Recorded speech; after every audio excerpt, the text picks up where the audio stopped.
s'intéresser maintenant à une nouvelle initiative. Ça, c'est un peu votre domaine, hein. Éco-responsable. Alors, quand vous faites vos courses, vous vous fiez, grâce entre autres à Isabelle, aux labels, aux étiquettes, afin de savoir ce qu'on mange. Mais quand vous êtes au restaurant, là, c'est une autre affaire, là. C'est très difficile d'identifier un restaurateur qui, par exemple, aurait une démarche éco-responsable. On ne sait pas trop comment faire quand on est consommateur. Alors, justement, il y a un nouveau label qui est né au mois de janvier à l'initiative d'une association qui s'appelle Écotable et qui a créé le label du même nom.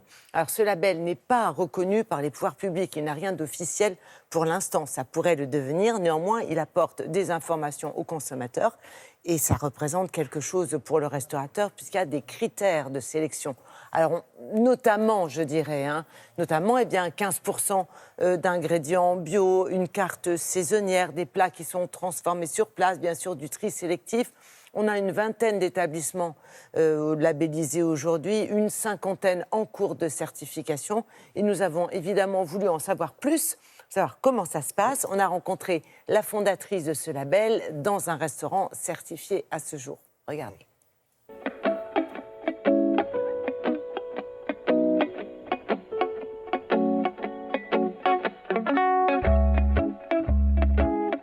Pour être labellisé, il y a un cahier des charges précis. Il faut au minimum 15% de produits biologiques locaux. Il faut faire le tri sélectif, avoir au moins un plat végétarien pour mettre en avant la cuisine végétale, faire tout maison et avoir une démarche cohérente, notamment sur les consommables avec le plastique en moins. Nous avons notre propre potager qui est à moins de 100 km de Paris, au jardin de Courrance. Des maraîchers qui nous livrent toutes les semaines, plusieurs fois par semaine, nos propres légumes qu'on a choisis, qu'on a fait planter en bio. Alors on va faire une truite à l'oseille, avec l'oseille du jardin. C'est la saison, voilà, on va faire un petit peu tomber comme des épinards. On va en faire légèrement aussi en crème d'oseille, voilà. Et on va servir ça avec une belle truite. Tous les produits de la saison vont ensemble et créent des recettes. On n'utilise pas de serviettes en papier, on n'utilise pas de paille en plastique. Tout est réutilisable et nettoyable. Deuxième point fort, c'est le traitement des déchets. Du coup, on a des poubelles particulières pour tous les déchets organiques, que ce soit légumes ou poissons. Et chaque semaine, cette poubelle est enlevée et transformée en énergie ensuite. L'audit se déroule en 2 temps. Tout d'abord, le restaurateur nous donne ses factures. Cela va nous permettre de savoir quel type d'agriculture il utilise, d'où ça vient, notamment. Et ensuite, on vient sur place pour vérifier les critères qui ne sont pas vérifiables par facture, comme le tri sélectif. Notre objectif, c'est d'aider les restaurants dans leur transition écologique. Donc on leur fournit un accompagnement sur mesure de leurs besoins. Et pour cela, on a créé un réseau d'acteurs engagés dans l'alimentation durable. C'est des fermiers locaux, c'est des sociétés de recyclage, des associations de récupération des invendus. Et le but, c'est de créer des liens entre tous ces acteurs engagés. Nos prix n'ont pas changé. Avec le label, on est resté les mêmes. On fait encore plus attention qu'on ne le faisait avant. On a une nouvelle clientèle qui vient parce que justement on est labellisé et qui est intéressé justement par cette façon de travailler.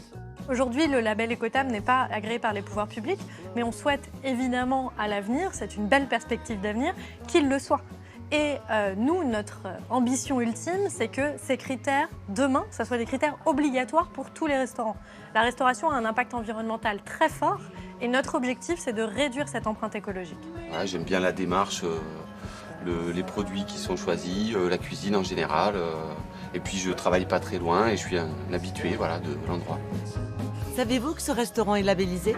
Non, pas du tout. Non, j'étais pas du tout au courant, mais ça me surprend pas.